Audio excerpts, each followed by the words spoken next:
बोलो जयकारा बोल मेरे श्री गुरु महाराज की जय। बोलो साचे दरबार की जय। बोलो श्री नंगली निवासी भगवान की जय।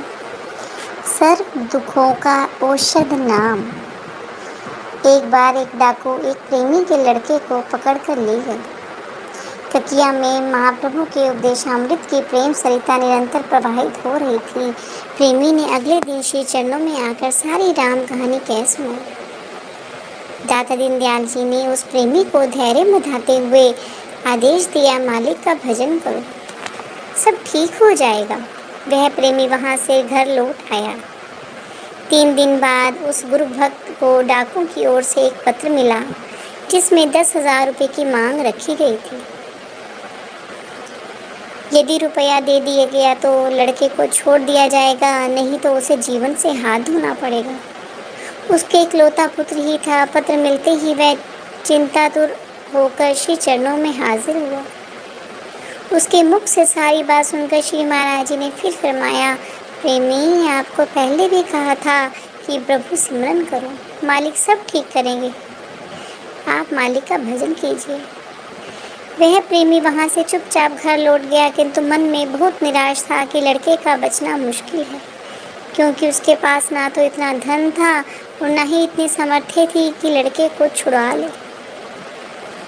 वह श्री सद्गुरुदेव जी की आज्ञा अनुसार भजन सिमरन करने लगा। इधर मालिक की मौज तो देखिए क्या रंग लाती है। डाकू उस लड़के के साथ एक पहाड़ी में छिपे बैठे थे। उन्होंने लड़के के हाथ पैर बांध रखे थे। सारे डाकू निश्चिंत होकर खाना खा रहे थे।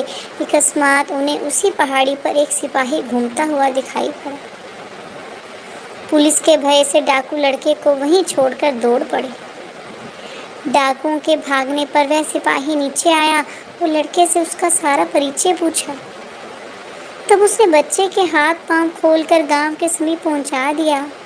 उस लड़के ने सिपाही को अपने घर चलने का आग्रह किया, किंतु सिपाही ने इनकार करते हुए कहा, मेरा काम तो तुम्हें छुड़ाने का था, सो हो गया, अब मैं चलता। जब उसने घर आकर सारा समाचार सुनाया तो वह प्रेमी तत्काल समझ गया कि यह सब श्री सद्गुरुदेव जी महाराज की लीला है।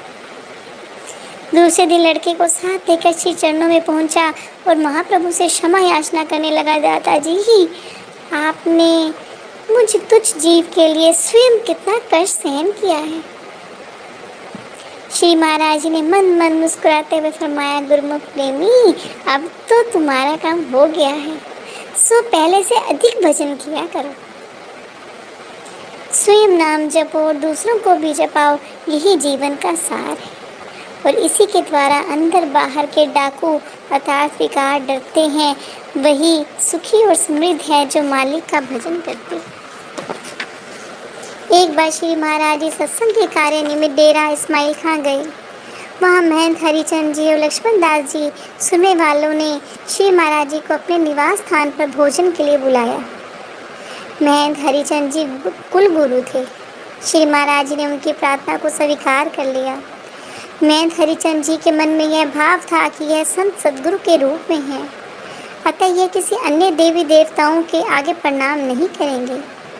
यदि यह सच्चे संत हुए तो मेरी मनोभावना को समझकर मेरे घर में जो ठाकुर जी का मंदिर है वहाँ ये प्रणाम जरूर करेंगे। एक प्रकार से यह परीक्षा ही ली जा रही थी। त्रिकालदर्शी श्री सद्गुरुदेव जी से भला क्या छिपा रह सकता है। उन्होंने महंत हरिचंद जी की मनोभावना को पूर्ण करने के लिए उनके घर जाते ही ठाकुर जी के मंदिर के आगे दंडवत प्रणाम किया। यह दृश्य देखकर महंत हरिचंद जी अपने मन में बहुत लज्जित हुए। वे महाराज जी को प्रणाम करके बोले, श्री सद्गुरुदेव जी, मेरे अपराध को क्षमा करो, मैंने अज्ञानतावश आपकी परीक्षा ली है। श्री महाराज जी ने उनको क्षमा कर दिया और बड़े प्रेम से वहाँ भोजन खाया।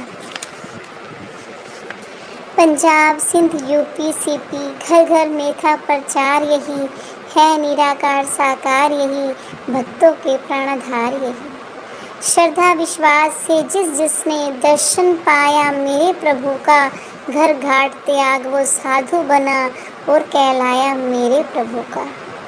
रवि शशि और तारा मंडल भी सब शक्ति देख लजाते थे और देवलोक में से आकर किसी रूप में दर्शन पाते थे। वो ही भवसागर पार हुआ जो श्रद्धा लेकर आया है, अपने को अपने में जाना जिसने भी आपको पाया। योग निष्ठ की परीक्षा। एक अद्भुत लीला। एक बार गोसाई हरिचंद जी तथा अन्य 4-5 व्यक्तियों ने आपस में यह परामर्श किया कि सद्गुरुदेव जी को भांग पिलाते हैं। यदि भांग का नशा चढ़ा तो वे पूर्ण योगनिष्ठ महापुरुष नहीं, और यदि उसका कोई प्रभाव ना पड़ा तो हम उन्हें पूर्ण योगेश्वर समझेंगे। यह विचार कर उन्होंने इतनी तेज भांग रगड़ी कि यदि उसे 25 व्यक्ति भी पी लेते तो भी उसका नशा तेज होता। उन्होंने वह सारी भांग हुजूर को पिला दी। फिर रात्रि के समय बारी बारी 2-2 व्यक्ति 2-2 घंटे के लिए सत्संग सुनने के लिए आए, ताकि वे यह जान सकें कि आपको कहीं नींद तो नहीं आ रही। श्री सद्गुरुदेव जी महाराज निरंतर अबाध गति से सत्संग उपदेश देते रहे।